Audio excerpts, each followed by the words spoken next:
Coach, earlier today, JJ Redick was talking about how the main reason he wanted to come here to the Clippers was you. What about JJ? You sure it wasn't that 6 or 7 million? A little bit about that. I think that had a little to do with it, but that's just my opinion. What do I know?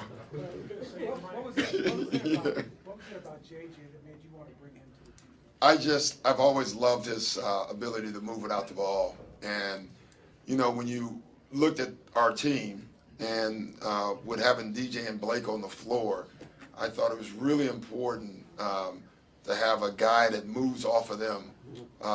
And so if you get off of one of their body, you throw it to them, they become effective offensively, especially DJ.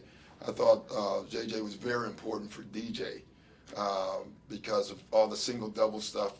And, you know, a lot of teams like to trap that. Well, the one thing DJ's great at is if you try to trap and he slips to the hoop, you can literally throw the ball almost anywhere and he can go get it.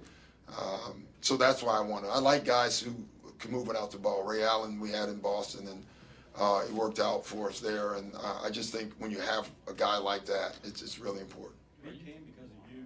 Isn't this your time now? Aren't you supposed to be the one with the answers? Well, I can tell that's your next article. That's where you're going. Good try there, by the way. I hope it's my time, but I swear I'm not going to make a shot tonight. So it's all of our time. But yeah, you know, I do love this time. I can tell you that. I think it's a fun time for all of us, and we want to win. So did it get away from you in game one? Did you put any of that on you? Always. That's what a coach does, and you know that's what he should do. It's always on the coach. So when you Don't you know that? At the end of the year, when we're all walking looking for new jobs, it's always on the coach. you got a longer contract, Thank you very much. Second guessing though, did you second guess yourself? Yeah, you really do, honestly, and not kidding around. You do all the time. You second guess yourself a lot when you win too, but when you lose, you really do. Probably more so in the playoffs. And what you have to do is you have to be very careful to not do too much. And I've learned that. If I haven't learned anything, you'll make a change, and then you'll get in the next game and realize, hell, they didn't even make an adjustment to it, and you could have stayed the same. And so you have to be very careful when you do that. DeAndre finished third today in best player of the year voting. Do you view that as a good thing for him? I know you felt like he should win. Yeah, I thought he should have won, but I don't even know. I mean, I guess who won? Noah won. So, and Hibbert was 2. You know, I'd love to make comments. Who voted? Yeah, I'd like to make comments on the voters, but I can't. You know, no. Listen, I think that's a great step forward for DeAndre, and he should look at it that way. I'm sure he's disappointed, but I do think individual. And you guys probably would agree. I don't know if you would or not, but I do think a lot of individual awards are tied to team success. You know, and you know, Indiana was in the Eastern Finals. Noah's advanced several times in the playoffs, and I do think that helps when the voting goes down. And you know, so we have to do something as a group to help DJ more as an individual. You were building up at the start of the season as being a guy who was playing great defensively, but over the course of the year, how much better did he get? Well, yeah, just tremendous, you know, but he started out pretty good, I will say that. And, you know, the other night, I thought he was, you saw it, how effective he can be. You know, I just think as the year goes on, you get more and more comfortable in doing it and playing your role and buying into it. And I think he realized that there's a lot of success you can have at that. And I also thought that he realized the impact he has on our team. Like, he's important.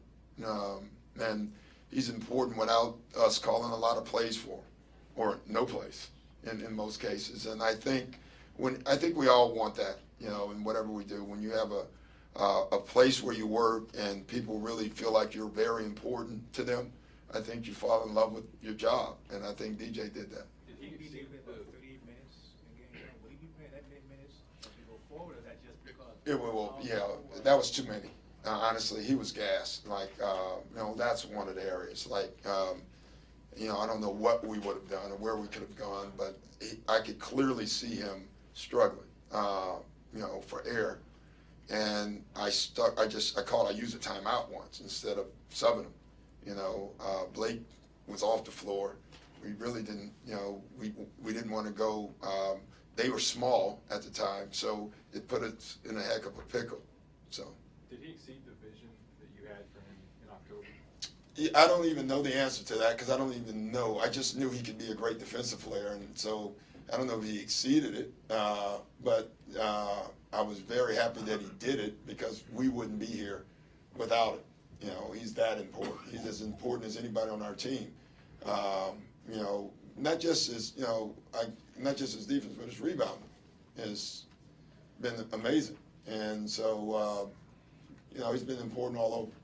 Jermaine O'Neal had a tough season for Boston a couple years ago. Started off by just seeing him out there. Well, he's healthy, you know, and I think that's really helped him. You remember he was having all the knee problems and all that stuff, and you know, last year is where I saw him make his turnaround in Phoenix. You know, you could see him. He's doing things that he couldn't do with us. You know, with us, we told him, you're just a defensive player, and that's it. You know, I don't know if you remember the series. The year before we signed J.O., he was with Miami, and we played them in the playoffs. He went 0 for the series. You know, I don't think he made a basket. I think he was 0 for whatever, 30 or 28. And so he was struggling with his knees, and we got him. And, you know, he kind of wanted to do what we asked him to do. And then towards the end, he wanted to score more, obviously, because that's human nature. But I guess he went to Germany with Kobe. And he's feeling a lot better. You know, he's been amazing. He played great. I thought he was probably one of, if not the most important player in Game 1. He was close. Doc, being the Chicago Bears fan that you are, I know you'll love this question, but did you have any Vince Lombardi type speeches for the boys today? No, I'm not that good. You know, really, I don't think you need any of that. I don't know about playoffs and speeches. You know, if you're not ready, it's the playoffs. You know, I think your speech stuff comes during the regular year, trying to build them into being a playoff team. But you know, there's moments where you need stuff, but they're ready. Do you see anything different though at all in the demeanor coming into this game than Game 1? I don't even know. I don't judge it. I've told you that before. I'm off with that. You know, there's times you can tell where an individual is uptight, but for the most part, it's really hard to tell. Sometimes your team, you know, like especially on the road on the bus is like extremely quiet, and you're sitting there thinking, ooh, I don't know what this means. And they come out and play great, and then the other time they come out and play poor. So I just don't know, you know, is the answer. Are you okay with Jordan playing the second half more minutes than anybody and not even taking a shot? Oh yeah, I don't mind that. You don't mind that? Yeah, I don't mind that at all. I mean, he'll get the shots when they're there, you know. To me, what that showed is that we wasn't moving the ball a lot. Like when Matt doesn't get shots, and JJ, he did get shots, but more your role players, they don't get a lot of shots. It usually means the ball wasn't moving. If you look at our games where Matt had a lot of shots and DJ had a lot of dunks, that usually means the ball was moving. Doc, coaches like to avoid the must-win situation. Yeah. But are we in a must-win situation? Well, I don't like to. I don't shy away from that. I think that every night though. So yeah. But you know, I always laugh at the must-win. You know, if you win, you know, is the next one a must-win. If you lose, you know, the next one's a must-win. You know what I mean? Right. So I just, you know, it's great to write about and all that stuff, but I think they're all must-wins. Doc, does the bigger adjustment have to be offensively or defensively? Well, we have to be better defensively for sure. We have to be better rebounding for sure. But I think you're right, and I don't say it often. I think we have to be sharper offensively. I thought our offense hurt us. I thought it hurt us in our transition defense, and I thought it got us in a lot of trouble. What I don't want, and then I think this happened, I thought our offense took away our energy defensively, and I never want that from our team. And I thought it did the other night. I thought we were struggling a little bit offensively, and it leaked over to our defensive effort because we were thinking about our offense. And that I hate.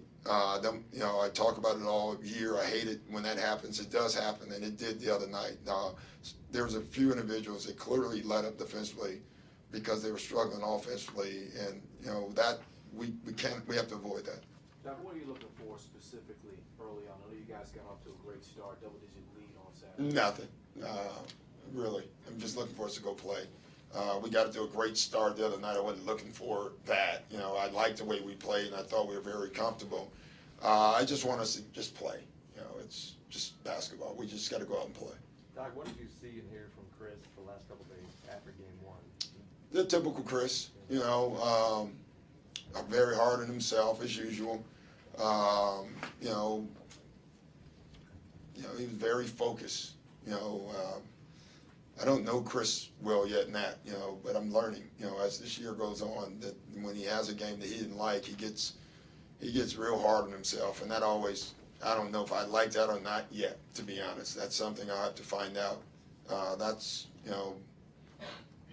don't know yet with that, but he studies the game as much as anyone I've ever been around. He probably has gone over the film and watched everything he did or didn't do, probably too much. But that's also what makes him great.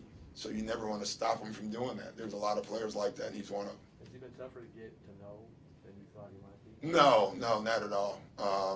But in those cases, he didn't have a lot of those games, where he wasn't great. And so, but when he doesn't, you know it. What I do like is the team knows it, because that next practice or shoot around, he's tough in a good way. And I actually like that. He's a tough kid in a very positive way is what I'm saying, and I love it. Are you concerned at all with his hamstring? I don't know. What does that mean? I don't know. I don't want to talk. I don't talk about that. So Is he concerned with it? I don't know if he is or not. Hey, how close, a couple weeks ago, how close were you guys to pulling the plug on JJ before he came back? I know there was a point there where you had to make a call one way or the other. Yeah, it was. It was close. It was days. So, yeah, For him to come back and be having that kind of impact, though, what does that say about? it says a lot because honestly, I think you guys know we didn't. There was a time where it didn't. He wasn't coming back. I was getting myself comfortable with that idea, and then all of a sudden, he decided I'm just going to go play, and if we got to do something this summer, we'll do something this summer. But I'm going to play, and so it's been good for us. Yeah. Is he better? Is he still feeling some of that? Or? Oh, I don't know if he's better.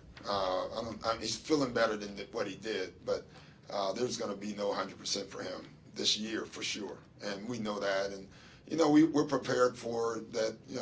If he has to miss a game, we know that could happen because that's realistic. Anybody who's had a back understands that. So we're just going to play him until he says he needs a break, and when he does, somebody has to cover for him. Last question? Doc, going back to, you mentioned the offensive struggles for some guys leaking into defense. I know you talked about eliminating the residual effect of that. As a coach, is there anything you can do? No, you just talk about it and hope. Guys have been good this year with it. Listen, they're human. They really wanted to win. And when things didn't go as well for them, they couldn't let it go. And it happens. And you have to just play forward. You have to let things go. You can't play in the last play. And I thought we got caught doing that a little bit, and it hurt us all. Thanks, guys. Thanks, guys. Mark